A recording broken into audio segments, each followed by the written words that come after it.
അഭിവന്യ മെത്രാപ്പൊലീത്ത തിരുമേനി, അഭിവന്യരായ തിരുമേനിമാരെ, വന്യ വികാരി ജനറൽ അച്ഛൻ, ബഹുമാനപ്പെട്ട സഭാസ്ഥാനീയരെ, സ്നേഹമുള്ള സഭാ കൗൺസിൽ അംഗങ്ങളെ, ഏവർക്കും കർത്താവ് യേശു ക്രിസ്തുനാമത്തിൻ്റെ സ്നേഹവന്ദനം. ഇന്ന് ഈ പുതുവർഷത്തിലെ ആദ്യത്തെ കൗൺസിലിൽ ദൈവവചനമായി നിൽക്കുന്നതിന് ലഭിച്ച ദൈവകൃപയ്ക്കായിട്ട് സ്തോത്രം ചെയ്യുകയാണ്. എനിക്ക് അനുവാദം തന്ന മെത്രാപ്പൊലീത്ത തിരുമേനിയോടും എന്നെ നിയോഗിച്ച സഭാ സെക്രട്ടറിയോടുള്ള എൻ്റെ സ്നേഹവും നന്ദിയും ഈ സമയത്ത് അറിയിക്കുന്നു. അല്പസമയത്തെ ചിന്തയ്ക്കായിട്ട് എടുത്തിരിക്കുന്ന ചിന്ത എന്ന് പറയുന്നത് ക്രൂശിലെ സ്നേഹം മനുഷ്യവർഗത്തിന്റെ പ്രത്യാശ എന്നുള്ളതാണ്. ക്രൂശിലെ സ്നേഹം മനുഷ്യവർഗത്തിന്റെ പ്രത്യാശ. അപ്പോസ്തലനായ പൗലോസ് റോമർക്കെഴുതിയ ലേഖനം 5-ാം അധ്യായം 8-ാം വാക്യത്തിൽ ഇങ്ങനെയാണ്: ക്രിസ്തു നാം പാപികളായിരിക്കുമ്പോൾ തന്നെ നമുക്ക് വേണ്ടി മരിക്കയാൽ ദൈവം തനിക്ക് നമ്മളുള്ള സ്നേഹത്തെ പ്രദർശിപ്പിക്കുന്നു. ഒരു വാക്ക് പ്രാർത്ഥിക്കാം. അവിടുത്തെ ഓമനക്കുമാരിൽ കൂടി ഞങ്ങളെ അതിവാത്സല്യമായി സ്നേഹിക്കുന്ന സ്വർഗ്ഗസ്ഥ പിതാവേ, ഈ സമയ കർത്താവെ തിരുവചനമായി അങ്ങയുടെ സന്നിധിയിൽ നിൽക്കുവാൻ തന്ന കൃപയ്ക്കായി സ്തോത്രം. അരുതാത്തൊന്നും കർത്താവെ അടിയന്റെ നാവിൽ നിന്ന് വരുവാൻ നീ അനുവദിക്കരുതേ. വിക്കനായ മോശയുടെ നാവിനെ തൊട്ടതുപോലെ അടിയന്റെ നാവിനെയും തൊടയണമേ. ആമേൻ. സ്നേഹം എന്ന വാക്ക് ഒരു നാമശബ്ദമാണ്, നൗൺ, ഫോം ഓഫ് നൗൺ.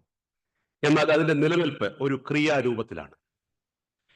ഹിംസ കൊണ്ടും വെറുപ്പ് കൊണ്ടും മലിനസമാക്കപ്പെട്ട ലോകത്തോടുള്ള ദൈവസ്നേഹത്തിന്റെ ശക്തമായ സാക്ഷ്യമാണ് ക്രൂശിൽ അനാവരണം ചെയ്യപ്പെട്ട നമ്മുടെ കർത്താവായ ക്രിസ്തുവിന്റെ സ്നേഹം. യേശു കർത്താവിനെ കുറിച്ച് ലോകം പറയുന്നത് is a man for others എന്നാണ്. യേശു ക്രിസ്തു അന്യർക്ക് വേണ്ടിയുള്ള ഒരു മനുഷ്യൻ. അതിനാലാണ് അവൻ തന്റെ പിതാവായ ദൈവത്തിന്റെ സ്നേഹം ക്രൂശിൽ പ്രദർശിപ്പിച്ചത്. തന്റെ മരണത്തിലൂടെ അവൻ നമുക്ക് ജീവൻ നൽകി. ലോകത്തിൽ പ്രത്യാശയായിത്തീരുന്ന മനുഷ്യവർഗത്തിന് അവന്റെ ഉയർപ്പിനാൽ പ്രത്യാശ നൽകി. ലോകത്തിലെ ഒരു ശക്തിക്കോ മരണത്തിന് പോലുമോ ക്രിസ്തുവിൽ ഉള്ള ജീവനെ നശിപ്പിക്കുവാൻ സാധ്യമല്ലാത്തത്. അതുകൊണ്ടാണ് ഇന്ന് പൗലോസ് അപ്പോസ്തലൻ നമ്മോട് ആഹ്വാനം ചെയ്യുന്നത്. ദൈവസ്നേഹം മനുഷ്യവർഗത്തെ തേടി ലോകത്തിൽ വന്നത് ക്രിസ്മസ് കാലത്ത് നാം ആഘോഷിക്കുന്നുണ്ട്.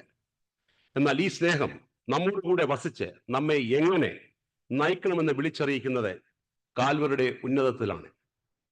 പാപം മൂലം മനുഷ്യന് നഷ്ടപ്പെട്ട ദൈവിക സ്വഭാവം കാൽവറിയിലെ വീണ്ടെടുപ്പിലൂടെ അവൻ നമുക്ക് തിരികെ നൽകി.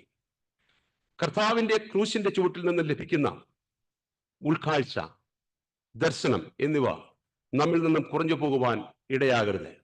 മറിച്ചായാൽ നമ്മുടെ ജീവൻ, സാക്ഷ്യം എന്നിവ നമ്മിൽ നിന്നും ഇല്ലാതെയായിത്തീരും. ഈ ഒരു തിരിച്ചറിവ് നമ്മിൽ ഓരോരുത്തരിലും എപ്പോഴും ഉണ്ടാകേണ്ട ഒന്നത്രേ. പൗലോസ് അപ്പോസ്തലൻ പറയുന്നത് ദൈവിക വാഗ്ദാനങ്ങളുടെ പൂർത്തീകരണമാണ് യേശു ക്രിസ്തു എന്നാണ്. ശത്രുതയും ഭയവും മൂലം തകർന്ന് പ്രക്ഷുബ്ധമായ ലോകത്തിൽ യേശു ക്രിസ്തുവിലൂടെ ദൈവം സ്നേഹവും സമാധാനവും പ്രത്യാശയും നമുക്ക് നൽകുന്നു. കുരിശ് സ്നേഹം പ്രസംഗിക്കുന്നു. കുരിശ് ലോകത്തിലെ ഏറ്റവും വലിയ പ്രസംഗപീഠമാണ് എന്ന് പറയുന്നതിൽ എനിക്ക് ഒട്ടും അതിശോക്തിയില്ല. അവിടെ നിന്ന് ദൈവസ്നേഹം പ്രസംഗിക്കപ്പെടുന്ന ത്യാഗമില്ലാത്ത ജീവിതവും പൊള്ളയും നൈവിഷ്യവുമാണ്. എന്നാൽ കർത്താവ് നമുക്ക് കുരിശിൽ കാട്ടിത്തന്നത് ത്യാഗവർത്തായ ഒരു ജീവിതമാണ്. 1 കൊരിന്ത്യർ 13:4-8 വരെയുള്ള വാക്യങ്ങൾ നാം പഠിക്കുമ്പോൾ ദൈവത്തിന്റെ കർത്താവിന്റെ സ്നേഹം നമുക്ക് തിരിച്ചറിയുവാനായിട്ട് സാധിക്കും. 2, കുരിശ് ജീവൻ പ്രസംഗിക്കുന്നു. യോഹന്നാന്റെ സുവിശേഷം 10-ാം അധ്യായം 10-ാം വാക്യത്തിൽ യേശു പറയുന്നുണ്ട്, ഞാൻ വന്നിരിക്കുന്നത് അവർക്ക് ജീവൻ ഉണ്ടാകുവാനും സമൃദ്ധിയായിട്ട് ഉണ്ടാകുവാനും അത്രയെന്നാണ്. കുരിശ് ചരിത്രത്തിൽ ഉയർന്നു നിൽക്കുകയും ലോകത്തിൽ ന്യായവിധി പ്രസ്താവിക്കുകയും ചെയ്യുന്നു. എനിക്ക് ജീവിക്കുവാൻ വേണ്ടി മറ്റുള്ളവരെ കൊല്ലുകയോ നശിപ്പിക്കുകയോ ചെയ്യുന്ന ഇന്നത്തെ ലോകത്തിന്റെ രീതി എന്നാണ്. എന്നാൽ കർത്താവ് മറ്റുള്ളവരുടെ ജീവന് വേണ്ടി, അവരുടെ പ്രത്യാശയ്ക്ക് വേണ്ടി ക്രൂശിലെ മരണത്തിലൂടെ തന്റെ ജീവിതം കൊണ്ട് ലോകത്തിന് വ്യക്തമാക്കി. 3, കുരിശ് പുതിയ പ്രത്യാശ പ്രസംഗിക്കുന്നു. ലോകമെന്ന പണത്തിന്റെയും പ്രത്യയശാസ്ത്രങ്ങളുടെയും വർണ്ണത്തിന്റെയും വർഗത്തിന്റെയും അടിസ്ഥാനത്തിൽ വിഭജിക്കപ്പെട്ടിരിക്കുന്നു. ഭയമെന്ന് ആഗോളവൽക്കരിക്കപ്പെട്ടിരിക്കുന്നു. ലോകത്തിന്റെ ഭാവി മുമ്പത്തേക്കാൾ അന്ധകാരമായിരിക്കുന്നു. എന്നാൽ ക്രിസ്തുവിന്റെ കുരിശ് മരണത്തെ ജയിച്ചിരിക്കുന്നു. എന്നും മനുഷ്യൻ മരണത്തിൽ നിന്ന് ജീവനിലേക്കും, ബന്ധനത്തിൽ നിന്ന് സ്വാതന്ത്ര്യത്തിലേക്കും, അടിമത്തിൽ നിന്ന് പുത്രത്തിന്റെ പദവിയിലേക്കും കടന്നിരിക്കുന്നു എന്ന് പ്രഖ്യാപിക്കുന്നു. പ്രിയമുള്ളവരെ, ക്രൂശിന്റെ അനുഭവം ഇല്ലാത്ത ആത്മീയ ജീവിതം പ്രയാസരഹിതമാണ്. ക്രൂശ് ഒരു വസ്തുവല്ല, മറിച്ച് അത് ജീവിതമാണ്. ക്രൂശ് ഒരു അലങ്കാരമല്ല, മറിച്ച് ഭാരത്തിൽ നിന്നും ബന്ധനങ്ങളിൽ നിന്നും സ്വതന്ത്രമാക്കിയ ദൈവസ്നേഹത്തിന്റെ ഒഴിച്ചുകൂടാൻ പാടില്ലാത്ത ഫലമാണ്. ക്രൂശ് യഥാർത്ഥ ശിഷ്യത്തിന്റെയും ഭക്തിയുടെയും അടയാളമാണ്. ക്രൂശ് ഒരു ഉടമ്പടിയുടെ അടയാളമാണ്. പ്രിയമുള്ളവർ, നാം എങ്ങനെയാണ് ഇപ്പോഴും ജീവിക്കുന്നത്? ക്രൂശിന്റെ മറവിലെ സ്നേഹത്തിന്റെ തണലിലോ അതോ പാപത്തിന്റെ താഴ്വരയിലോ? സ്വയം ശോധന ചെയ്യേണ്ട കാലത്തിലൂടെയാണ് നാം എല്ലാം കടന്നു പോകുന്നത്. ഒരിക്കൽ സുപ്രസിദ്ധ ദേവദാസൻ സാം കമലേശൻ അദ്ദേഹം മാർഗത്തിൽ പ്രസംഗിക്കുന്നത് കേൾക്കുവാൻ എനിക്കിടയായി തീർന്നു. പാപത്തിൽ ജീവിക്കുന്ന ഒരു വ്യക്തിയെ കുറിച്ച് അദ്ദേഹം ഇങ്ങനെയാണ് പറഞ്ഞത്: ഉണങ്ങിയ എല്ലും കഷ്ണം കടിച്ച് രസിക്കുന്ന ആസ്വദിക്കുന്ന ഒരു നായയോടാണ് അദ്ദേഹം അതിനെ ഉപമിച്ചിരിക്കുന്നത്. ഈ നായ വളരെ സ്വാദോടെയാണ് ആ എല്ലും കഷ്ണം കടിച്ച് അത് ആസ്വദിക്കുന്നത്. എന്നാൽ അതിന്റെ മോണയിൽ നിന്ന് വരുന്ന സ്വന്തം രക്തമാണ് അത് രുചിക്കുന്നത് എന്ന് ആ നായ അറിയുന്നില്ല. ഇങ്ങനെയാണ് പാപത്തിൽ ജീവിക്കുന്ന മനുഷ്യനെ കുറിച്ച് അദ്ദേഹം അന്ന് മാരാമണിൽ പ്രസംഗിച്ചത്. Who is Jesus Christ in our life? ഈ ചോദ്യം നാം എല്ലായ്പ്പോഴും സ്വയം ചോദിക്കേണ്ട ഒന്ന് തന്നെയാണ്. എന്റെ കർത്താവും എന്റെ ദൈവവുമായുള്ളവേ എന്ന് തന്റെ ജീവിതത്തിൽ യേശു ആര് എന്നത് തോമസ് അപ്പോസ്തലൻ പ്രഖ്യാപിക്കുന്നുണ്ട്. എന്റെ കർത്താവും എന്റെ ദൈവവും ആയുള്ളവേ. ഈ യേശു നമുക്ക് ആരായിരിക്കണം? യേശു നമ്മോട് പറയുന്നത്, ഞാൻ തന്നെ വഴിയും സത്യവും ജീവനും ആകുന്നു. വഴിയും സത്യവും ജീവനും ആയ യേശു നമ്മുടെ ജീവിതത്തിന്റെ അടിസ്ഥാനമാകണം.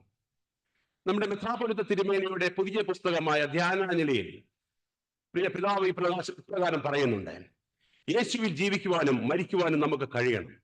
അതിനായി പ്രിയമുള്ളവരെ, ലോകത്തിന് ജീവനുള്ള ക്രിസ്തുവിനെ കാണത്തക്ക വിധം നമ്മുടെ ജീവിതം സുതാര്യമായിരുന്നാൽ നമുക്കും അനേക ജീവിതങ്ങളെ അവങ്കിലേക്ക് ആകർഷിക്കുവാൻ കഴിയും. ഞാൻ എൻ്റെ വാക്കുകളെ ഉപസംഹരിക്കുകയാണ്. സഭയായി, സഭാമക്കളായി നമുക്ക് ഓരോരുത്തർക്കും ഇതിന് കഴിയട്ടെ എന്നും ക്രൂശ് ജീവിതമാണെന്ന് ലോകത്തിന് കാണിച്ചു കൊടുക്കുവാൻ നമുക്ക് സാധിക്കട്ടെ എന്ന് പ്രാർത്ഥിച്ചുകൊണ്ട് ആഗ്രഹിച്ചുകൊണ്ട് ഞാൻ ഇത്തരത്തിലൊരു അവസരം നിന്ന പ്രിയപ്പെട്ട തിരുമേനിയോടും എല്ലാവരോടുമുള്ള സന്തോഷം അറിയിച്ചുകൊണ്ട് ഞാൻ നിർത്തുന്നു. ദൈവം നമ്മെ അനുഗ്രഹിക്കട്ടെ. Thank you.